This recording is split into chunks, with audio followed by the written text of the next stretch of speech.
10월 8일 수요일 새벽 예배를 영상으로 드리겠습니다. 주님께서 가르치신 기도를 드리겠습니다. 하늘에 계신 우리 아버지, 아버지의 이름을 거룩하게 하시며 아버지의 나라가 오게 하시며 아버지의 뜻이 하늘에서 같이 땅에서도 이루어지게 하소서. 오늘 우리에게 일용할 양식을 주시고 우리가 우리에게 잘못한 사람을 용서해 준 것 같이 우리 죄를 용서해 주시고 우리를 시험에 빠지지 않게 하시고 악에서 구하소서. 나라와 권능과 영광이 영원히 아버지의 것입니다. 아멘. 다 같이 찬송 391장을 부르시겠습니다.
성경 말씀은 로마서 15장 1절부터 13절까지의 말씀입니다. 같이 읽겠습니다. 믿음이 강한 우리는 마땅히 믿음이 약한 자의 약점을 담당하고 자기를 기쁘게 하지 아니할 것이라. 우리 각 사람이 이웃을 기쁘게 하되 선을 이루고 덕을 세우도록 할지니라. 그리스도께서도 자기를 기쁘게 하지 아니하셨나니 기록된 바 주를 비방하는 자들의 비방이 내게 미쳤나이다 함과 같으니라. 무엇이든지 전에 기록된 바는 우리의 교훈을 위하여 기록된 것이니 우리로 하여금 인내로 또는 성경의 위로로 소망을 가지게 함이니라. 이제 인내와 위로의 하나님이 너희로 그리스도 예수를 본받아 서로 뜻이 같게 하여 주사 한 마음과 한 입으로 하나님 곧 우리 주 예수 그리스도의 아버지께 영광을 돌리게 하려 하노라. 그러므로 그리스도께서 우리를 받아 하나님께 영광을 돌리심과 같이 너희도 서로 받으라. 내가 말하노니 그리스도께서 하나님의 진실하심을 위하여 할례의 추종자가 되셨으니 이는 조상들에게 주신 약속들을 견고하게 하시고 이방인들도 그 긍휼하심으로 말미암아 하나님께 영광을 돌리게 하려 하심이라. 기록된 바 그러므로 내가 열방 중에서 주께 감사하고 주의 이름을 찬송하리로다 함과 같으니라. 또 이르되 열방들아 주의 백성과 함께 즐거워하라 하였으며 또 모든 열방들아 주를 찬양하며 모든 백성들아 그를 찬송하라 하셨으며 또 이사야가 이르되 이새의 뿌리 곧 열방을 다스리기 위하여 일어나시는 이가 있으리니 열방이 그에게 소망을 두리라 하였느니라. 소망의 하나님이 모든 기쁨과 평강을 믿음 안에서 너에게 충만하게 하사 성령의 능력으로 소망이 넘치게 하시기를 원하노라. 아멘. 오늘 설교의 제목은 그리스도처럼 서로 받으라입니다. 여러분, 신앙생활을 하는 가운데 가장 큰 기쁨은 주님을 만나는 것이죠. 하지만 가장 큰 어려움은 사람을 만날 때가 꽤 있을 것입니다. 교회 안에서 서로 다른 성향, 배경, 신앙의 깊이로 인해 갈등이 생기곤 합니다. 때로는 이해하지 못하는 연약감 때문에 마음이 상하기도 하죠. 오늘 본문은 사도 바울이 로마 교회 성도들에게 그리스도처럼 서로 받으라 이렇게 권면을 하고 있습니다. 서로 대할 때 예수 그리스도를 향하는 것처럼 서로 받으라 이렇게 말씀을 하고 있죠. 자, 여기서 받으라라는 뜻은 단순히 견뎌내거나 참아주는 정도가 아닙니다. 이 원어의 의미는 환영하다, 완전히 포용하다 이런 뜻이라고 할 수 있습니다. 곧 상대를 있는 모습 그대로 받아주는 거죠. 환영하고 또 포용하는 것이라고 할 수가 있습니다. 소극적인 행위가 아니라 적극적인 행위인 것입니다. 사도 바울은 그리스도의 모범을 근거로 우리도 서로 환영하고 함께 받아들일 것을 권면하고 있습니다. 오늘 말씀을 통해 우리가 어떻게 서로를 받을 수 있는지, 그리고 그것이 어떻게 하나님 앞에 영광을 돌릴 수 있는지를 함께 이 말씀을 통해서 상고하도록 하겠습니다. 먼저 우리는 강한 자가 약한 자의 짐을 담당해야 할 것입니다. 본문 1절을 같이 읽겠습니다. 믿음이 강한 우리는 마땅히 믿음이 약한 자의 약점을 담당하고 자기를 기쁘게 하지 아니할 것이라. 아멘. 사도 바울은 로마 교회 성도들 가운데 믿음이 강한 자와 약한 자가 있다고 말씀하고 있습니다. 즉 믿음이 강한 자는 자유를 누릴 수 있고 양심의 제약이 적지만 약한 자는 작은 문제에도 쉽게 넘어질 수밖에 없는 것이죠. 자, 여기서 담당하다는 뜻은 단순히 참아준다가 아닙니다. 어깨에 짐을 메고 나르는 거죠. 이것이 바로 이 뜻입니다. 다시 말해 강한 자는 약한 자의 짐을 함께 짊어지고 가는 겁니다. 강한 자가 약한 자의 짐을 함께 짊어지고 갈 때에 함께 연대한다는 것을 알 수가 있죠. 약한 자를 무시하거나 비난하는 것이 아니라 오히려 감싸주고 붙들어주는 것이 강한 자가 해야 할 몫인 것입니다. 본문 3절에서 바울은 예수님을 통해서 본을 보이게 하는 것이죠. 이렇게 말씀합니다. 그리스도께서도 자기를 기쁘게 하지 아니하셨나니. 그리스도께서도 기쁘게 하지 아니하셨다 이렇게 말씀하고 있습니다. 무슨 얘기냐면 예수님은 자신의 권리를 온전히 주장하려고 하지 않았다는 말씀이죠. 오히려 우리의 수치와 죄의 무게를 다 혼자 담당하셨다는 말씀입니다. 그러하기 때문에 우리가 서로의 약함을 받는 것은 곧 그리스도의 십자가를 본받는 길입니다. 여러분, 진정한 강함은 나를 주장하는 것이 아니라, 나의 권리만을 내세우는 것이 아니라 다른 이의 연약함을 보듬어 주는 것이죠. 이것이 강한 자, 믿음이 강한 자의 모습이라고 할 수 있습니다. 이것이 서로를 받는 첫 걸음인 것이죠. 이어서 본문 4절은 우리에게 이렇게 말씀하고 있습니다. 4절 말씀을 같이 읽겠습니다. 무엇이든지 전에 기록된 바는 우리의 교훈을 위하여 기록된 것이니 우리로 하여금 인내로 또는 성경의 위로로 소망을 가지게 함이니라. 아멘. 자, 성경은 우리에게 이렇게 말씀합니다. 인내와 위로 그리고 소망을 주기 위해 기록되었다, 이렇게 말씀을 하고 있어요. 여기서 위로는 성령의 이름 보혜사, 이 단어와 같은 뿌리입니다. 즉 말씀은 성령의 위로처럼 우리를 붙잡아주는 힘이 있다는 것이죠. 성령님이 우리를 붙잡아주시고 우리에게 큰 힘이 되어주신다는 말씀입니다. 이어서 5절에서 6절을 보면 바울은 다음과 같이 기도하고 있습니다. 인내와 위로의 하나님이 너희로 그리스도 예수를 본받아 서로 뜻이 같게 하여 주사 한 마음과 한 입으로 하나님께 영광을 돌리게 하시기를 원하노라. 여러분, 교회가 하나가 되지 못하면 하나님 앞에 영광을 올려드릴 수 없습니다. 교회가 먼저 하나가 되어야 하는 것이죠. 그럴 때 하나님 앞에 영광을 올려드릴 수가 있습니다. 서로를 받는 이유는 단순히 공동체의 평화를 위해서, 그냥 아무런 문제 없이 그렇게 하는 것이 아니라 하나님께 영광을 돌리기 위해서 하나가 되어야 하는 것입니다. 따라서 우리가 성경에서 위로와 소망을 얻을 때 분열과 갈등을 넘어설 수 있습니다. 성경에서 주시는 위로와 소망을 얻을 때에 분열하지 않습니다. 갈등이 일어나지 않을 수가 있다는 말씀이죠.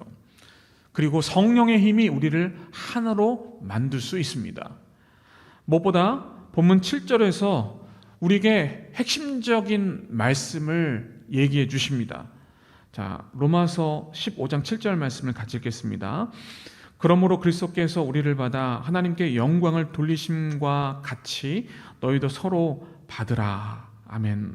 자, 받다는 의미는 앞서 말씀드린 것처럼 환영하다, 따뜻하게 포용하다, 이런 뜻이 있다고 말씀드렸습니다.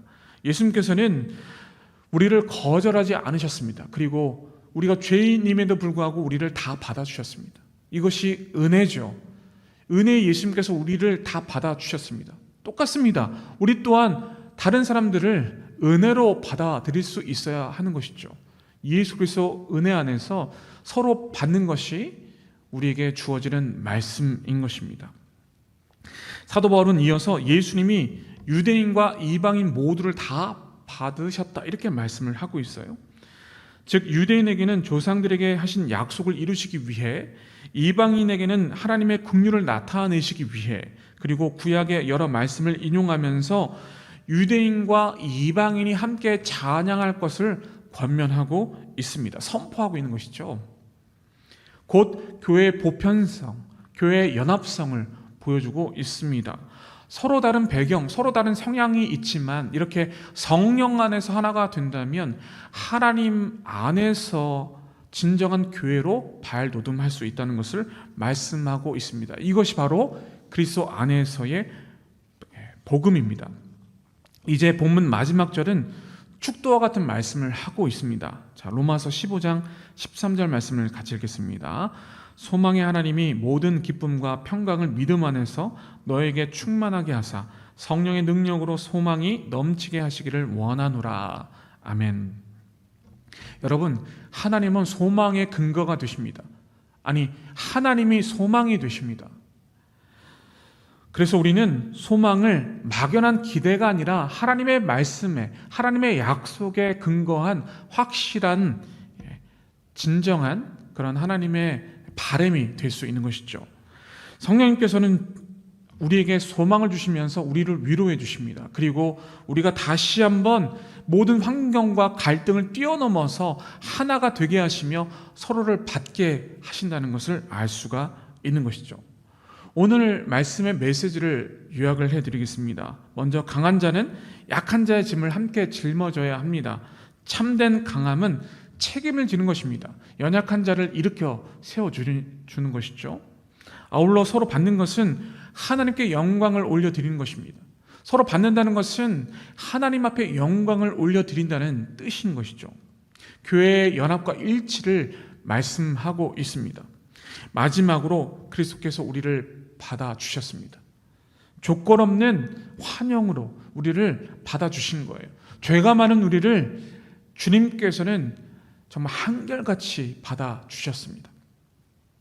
사랑하는 성도 여러분, 오늘 하루도 주님께 받은 사랑을 기억하며 서로를 그리스도처럼 환영하고 받아들일 수 있기를 바랍니다. 특별히 추석 연휴를 통해서 우리 귀한 친지들, 가족들을 예수 그리스도 안에서 품는 그러한 모습이 있기를 간절히 소망합니다.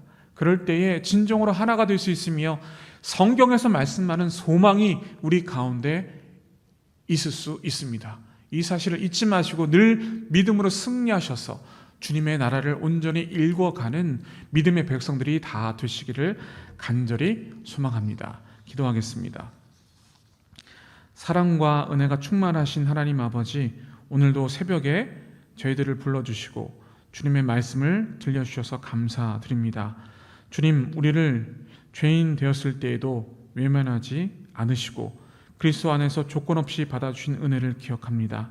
그 사랑을 받은 우리가 여전히 서로를 판단하고 밀어내며 연약한 이들을 품지 못했던 죄를 고백합니다.